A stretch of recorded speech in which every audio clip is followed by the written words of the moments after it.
It's time for the one and the only show. It's the Luke Howard Show. Please welcome Luke Howard.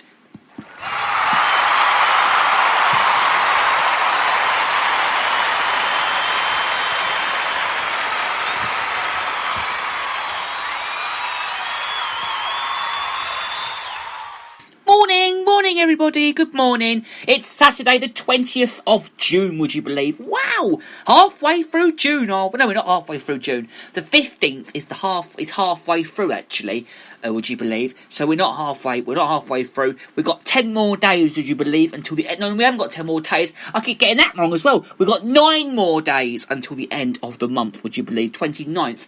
Of course. So, is it 29? No, we haven't. We have got 10 days. I was right. We have got 10 days. Yeah, I was right all along. Yeah, 10 days to go to the end of the month. So, wow, July, here we come, on our way. It's going to get hot next week, would you believe? Very, very hot, up to 26 degrees. Wow.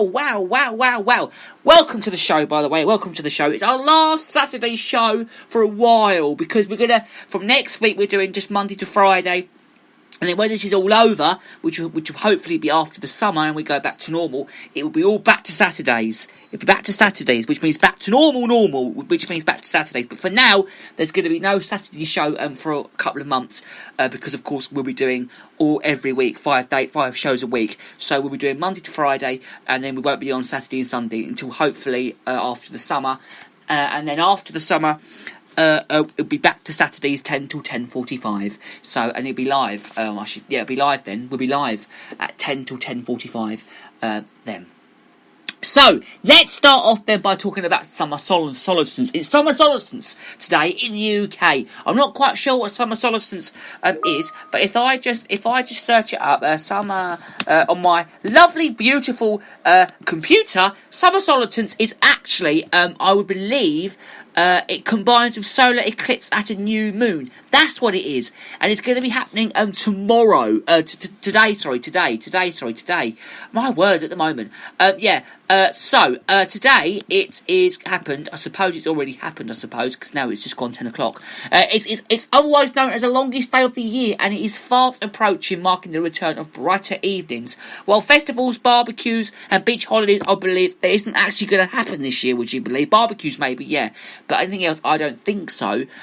So it's summer solstice today. So which sounds amazing. I didn't say it right. So then, the UK's coronavirus now. We'll talk about coronavirus because the alert level has been downgraded from 4 to 3. Would you believe? Under level 3, the virus is considered in general circumstances, and it could be a gradual relaxation of restrictions. And after that restrictions, previously transmission was considered by the high or rising expert territory. Health Secretary, as I'm going to say this word again, we say it every single day, Matt Hancock, said that we say this person's name every day on the show, has said that the changes was a big moment for the country and showed that the government's plan was working. The decision is to reduce the alert level, followed a recommendation by the Joint Security Centre. The chief medical officers for Scotland, England and Wales, of course, and Northern Ireland have said that there has been a steady decrease in cases that have been in 4 nations, and this continues. The medical officer said in a joint statement, they warned that it does not mean the pandemic is over and that localised outbreaks are likely to occur. They have made progress against the virus and thanks to efforts of the public, and they need the public to continue to follow the guidelines carefully to ensure this progress continues, they said. So right now, I believe we would be in between 3 and 2. So the coronavirus alert levels in England. So the red, one side says stage of outbreak. So one says risk of healthcare services being overwhelmed, and the other side says measures in place for red lockdown begins. And then 4 is for the stage of outbreak side is transmission is high or rising exploratory, and for the measures in place side, it's social distancing continues. And then for 3.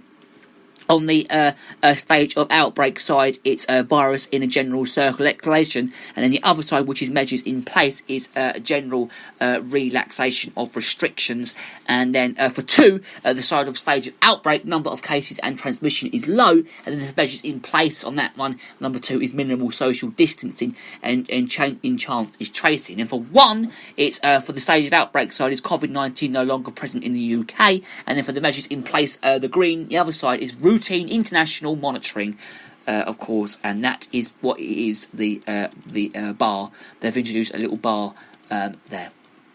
So, in determining the UK's alert level, though, the 4 chief medical officers considered a number of factors, including COVID-19 reproduction, number, a significant measure of how fast the virus is spreading, and the number of new coronavirus infections, and whether this daily figure has been constantly failing. Now, whether the number of COVID-19 hospital and intensive care admissions and deaths per day has also fallen for the past 4 weeks. Mr. Hancock, though, has said recent progress in these factors showed that a real testament to the British people's determination to beat this virus. Infection rates are rapidly falling, and we have protected the NHS, and thanks to the hard work of millions in our health and social care services, we are getting the country back on our feet. Just to let you know, we are speaking to Piers Bloomfield on the show today, so he's going to have his say more about what's been going on, so we'll speak to him right after the 2 songs in a bit. So, the move comes weeks after some restrictions were first eased in the UK nation, and at the end of May, the Prime Minister Boris Johnson told MPs that we're coming down to COVID alert system from level 4 to level 3, and we hope we're going to be taking a decision tomorrow. But the next day, the government decided instead not to lower the alert level, and it remained at 4 until now. So, there's more about coronavirus, and there's lots of questions that people have been asking as well. We won't go to them today. But when the government first announced the alert system in early May, it also published a 3-step plan to see restrictions. Step 1. The first easing of lockdown involved allowing people to take unlimited exercise and spend more time outdoors. Step 2. Permeated the gradual opening of schools and non-essential retail, which is a current situation, which happened, would you believe, on Monday this week. The third, and of course, which was schools a few weeks ago after half term, and then it was shops on Monday just gone. So the third step now, we're in the third step in the government's published plan, and that is, of course, which take place no earlier than the 4th of July, which is not today, not next Saturday, the Saturday after. So it includes opening further non-essential services like hairdressers, beauty salons, restaurants, pubs, and leisure facilities. The Department of Health and Social Care for England said the alert level would be used by government to inform its decision to the continuing easing of lockdown. Now, there are not a condition of each other. A spokesman added that moving to alert level 3 signals that could be a gradual relaxing of restrictions and social distancing measures according to the government's original plan. A review is also currently taking place into reducing social distancing guidance from 2 metre 6 foot to 1 metre 3 foot. It is understood to review that will aim to report back by July the 4th, the earliest date that pubs and restaurants can open in the UK, but I don't think you'll be able to sit in there at all. But when the review was announced, Mr. Johnson said that as we get the numbers down so it becomes 1,000, 1 in 1,600, maybe even fewer, the chances of being 2 metres or 1 metre or even a foot away from someone who has the virus is obviously going down statistically. So you start to build some more margin for Mayvia. And we will leave them stories there, of course. So we will be talking to Piers Bloomfield in a bit. I've got it all ready to go. But first, just a couple of more stories then, because the PM is quizzed over 12k Tory donors bid to build homes. So, Boris Johnson now has again distanced himself from a controversial planning application involving a former migrate from Conservative Party donor. The Prime Minister the other day told MPs for certainly had the correspondence about a bid by Richard Desmond, former publisher of Express newspapers as well as magazines such as Asian People and big ones to build 1,500 homes in East London. In January, Housing Secretary Robert Jenrick went against the planning inspector and Tower Hamlets Council to approve the scheme at West Ferry a day before a communicant charge that would have cost Mr Desmond 40 million, and of course we'll leave that one there as well.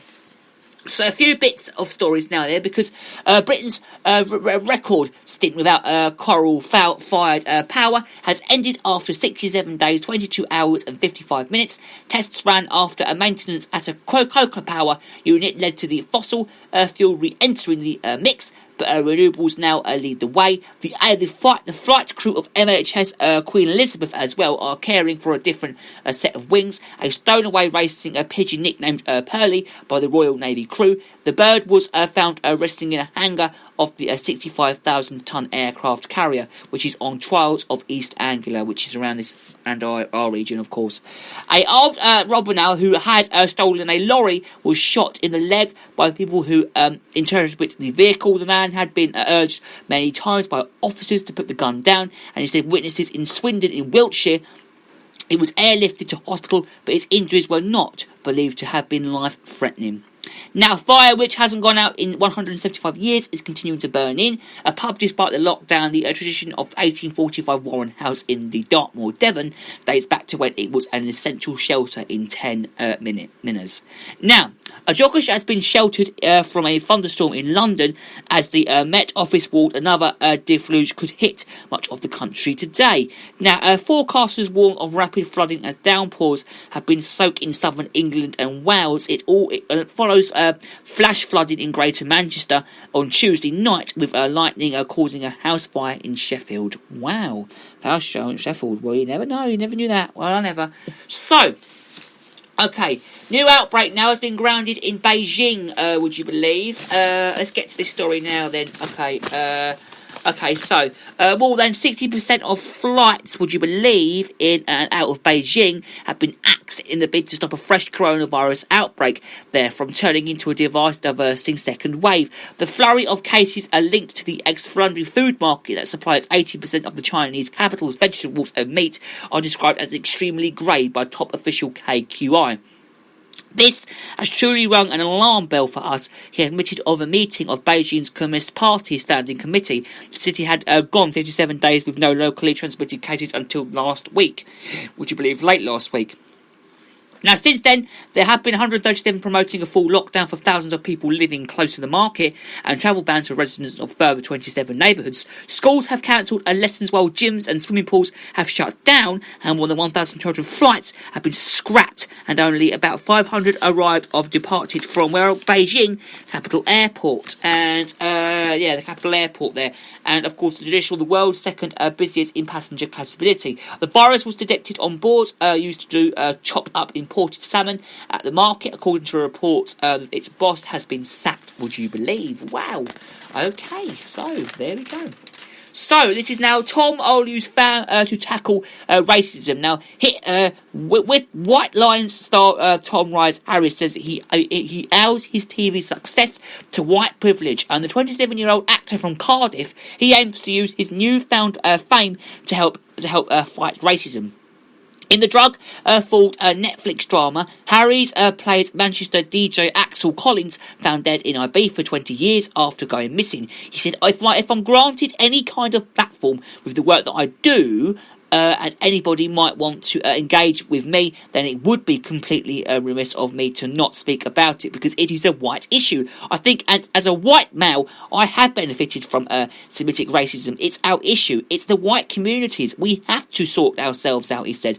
Consumed by the Black Lives Matter movement during his style, a tone from Mr. Potter's The Journal, Harry has said that I've been interesting myself from the news. It's just mad, isn't it, he said. I found it hard to have conversations with people all last week without talking about it. It's because it's huge.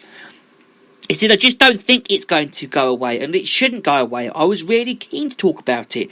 And he's made himself a little interview there about it. Now, Big Brother winner Pete Bennett has also splurged his £100,000 prize on a Belfast, The Taxman and Drugs. The whirlwind romance between Pete and housemate Nikki Graham, both 38, will captured viewers' hearts. But now he resents that the focus has been on Nikki, saying, I won, not her. He told Simon Groves on his Instagram show that it all went on Belfast and The Taxman Drugs. It was a crazy whirlwind. And I was an acid when I applied for Big Brother. I am not doing drugs much more. We have spoken a bit about that drugs this week on the show, but we won't talk about them anymore. We won't cover them again.